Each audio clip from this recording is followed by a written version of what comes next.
Hello YouTube family. ఈరోజు మన వంటలో లేత బీరకాయ దాంతోపాటు పెసరపప్పు క్రంచీగా తగిలితే అసలు ఆ టేస్టే వేరబ్బా. ఈ కాంబినేషన్ తెలియని వాళ్ళు ఉంటే ఈ విధంగా ఫాలో అయిపోండి.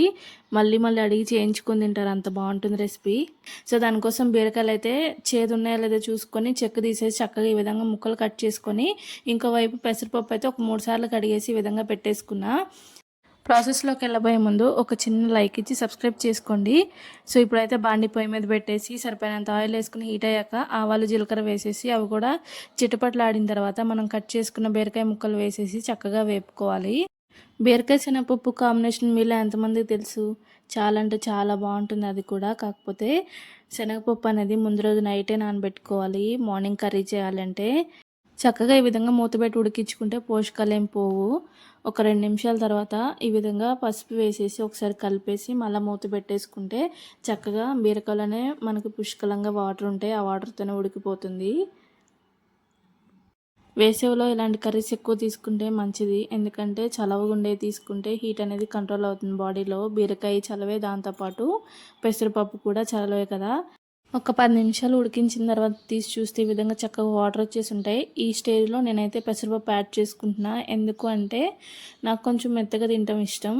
మీకు కావాలంటే ఉప్పు కారం అంతా వేసిన తర్వాత లాస్ట్లో వేసుకుంటే కొంచెం క్రంచీగా తగులుతాయి.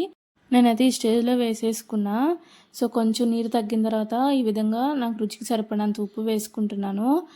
ఉప్పు అనేది కొంచెం తక్కువగానే వేసుకోవాలి, ఎందుకంటే బీరకాయ ఆలుగడ్డ ఊరికినే పీలుస్తాయి అన్నమాట ఉప్పుని.